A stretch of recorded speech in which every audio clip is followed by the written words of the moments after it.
Dans la Parasha Veikra, qui s'occupe, entre autres, des sacrifices qu'on offre pour Akadosh Baruch Hu dit à Moshe, Adam qui yakriv miken korban Hashem, un homme parmi vous qui offrira un korban, un sacrifice pour Hashem. On se pose la question, pourquoi on parle ici du terme Adam, un homme? Ce terme-là, il n'est pas usité dans d'autres endroits. Rashi sur place nous dit la chose suivante. Adam, il pose la question, Lama Nehemar, pourquoi c'est marqué Adam? Et de comparer avec Adam Arishon. Ma Adam Arishon lo ikriv mina gezel. De la même façon que Adam Arishon, il n'a pas offert de sacrifice qui provenait d'un vol, ou même d'une once de vol, d'une toute petite partie qui était du vol. Pourquoi? Parce que toute la terre était à lui. Il n'y avait que lui sur terre.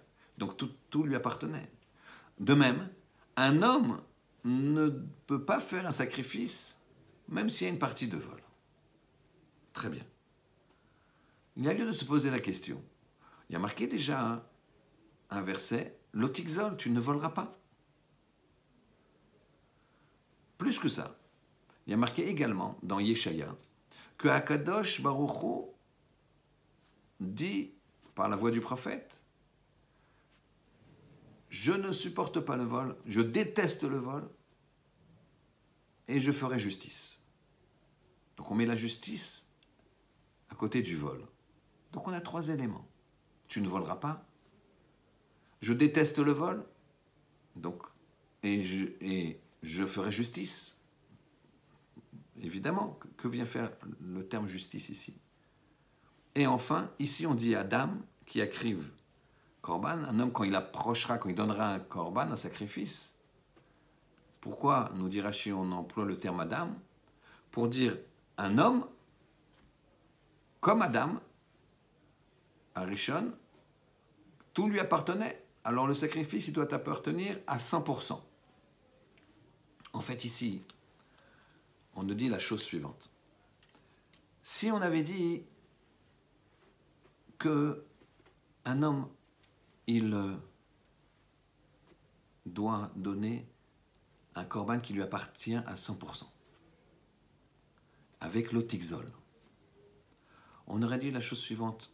Peut-être que, bon, si vraiment, s'il y a le produit d'un vol, pas direct, j'ai mis la pression sur le client, j'ai mis la pression sur le fournisseur, j'ai calculé une marge un petit peu supérieure à ce que j'ai dit verbalement, etc.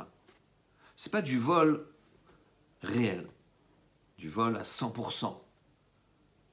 Ça reste du vol, bien sûr.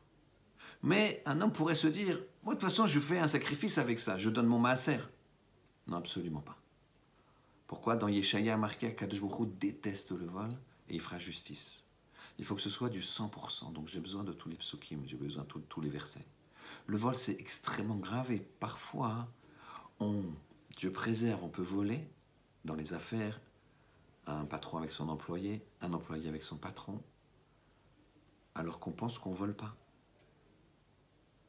On peut voler du temps. On sait qu'on arrivera en retard, on dit non, je serai à l'heure, mais on sait que ce n'est pas possible. Il y aura une demi-heure, mais une fois qu'il est là, il ne va pas partir. Etc., etc. Pour imaginer cette importance tellement grave du vol, de la notion de vol, nous allons raconter l'histoire suivante. Il y avait un Rav qui s'appelait Rav Levin. Je parle d'ici dans les années 1920-1930. Ce tzaddik, Talmid Racham, il allait dans les prisons et faisait du chizouk. Il essayait de rapprocher les prisonniers, de leur faire tchouva. Voilà qu'il s'est attaché à un prisonnier et le prisonnier s'est attaché à lui. Et c'était un voleur qui avait été mis en prison. Voilà que Rav Levin lui faisait du moussard, de l'éthique, pour lui dire de revenir, de faire teshuva. Et le prisonnier écoutait. Un jour, alors que Rav Levin était venu le voir dans la semaine, le prisonnier lui dit « J'ai une bonne nouvelle, je vais sortir, ça y est, vendredi. Mais je vais sortir juste avant Shabbat, et je vous ai promis que j'essayerai de faire Shabbat. Alors, où est-ce que je peux aller ?» Rav Levin dit de dire « Mais viens chez moi. Extraordinaire, viens chez moi, il n'y a pas de problème. » Maintenant, Rav Levin était très très pauvre. Et arrivé le Shabbat, il a partagé son maigre repas avec cet homme et son épouse, bien sûr. L'épouse de Rav Levin était une grande sadéquette.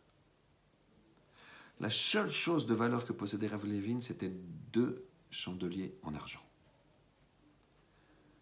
Rav Levin commence à étudier après le repas. 1 heure passe, 2 heures. L'ex-prisonnier demande à Rav Levin « Est-ce que je peux dormir parce que là, je suis vraiment fatigué ?» Rav Levin dit « Bien sûr. » Et dans la même pièce, il y avait 2 pièces, il y avait une chambre et un salon, entre guillemets, salle à manger qui faisait office de tout. Il n'y avait que 2 pièces dans la maison de Rav Levin. Son épouse dormait dans la chambre. Le prisonnier s'allonge à côté de Rav Levin qui continue à étudier. Et puis, à 4 heures du matin, Rav Levin ferme le livre pour se reposer un peu. Regarde le prisonnier, regarde les chandeliers et va se coucher. Le lendemain, très tôt, il a dormi à peine 2 heures, à 6 heures du matin, se lever pour le net. Rav Levin ouvre les yeux. L'ex-prisonnier n'est plus là. Et les chandeliers non plus. Les 2 chandeliers en argent ont disparu. La rabbinite qui se réveille aussi pour aller à la tefila voit les 2 chandeliers stupéfaite. Enfin, la place des 2 chandeliers qui ne sont pas là.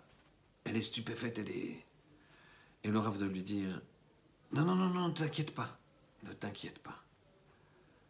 Avant de dormir, Dieu me pardonne, j'ai eu une pensée un peu négative sur le prisonnier en me disant si jamais il n'a pas encore fait vraiment tchouva, il peut peut-être pendant notre sommeil dérober les chandeliers.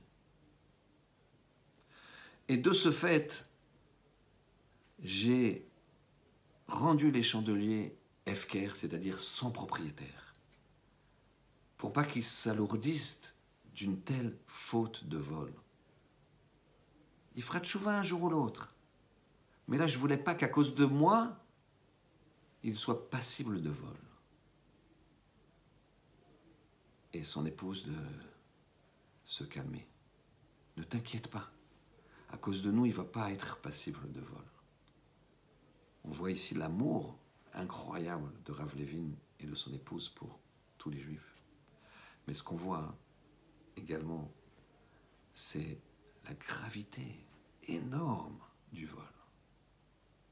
Qu'Hachem y fasse, que nos actions soient toujours empreintes de Yirat Shamaim, afin qu'on puisse faire toutes nos affaires, toutes nos paroles et même toutes nos pensées sans qu'il y ait le moindre soupçon de malhonnêteté. Shabbat Shalom.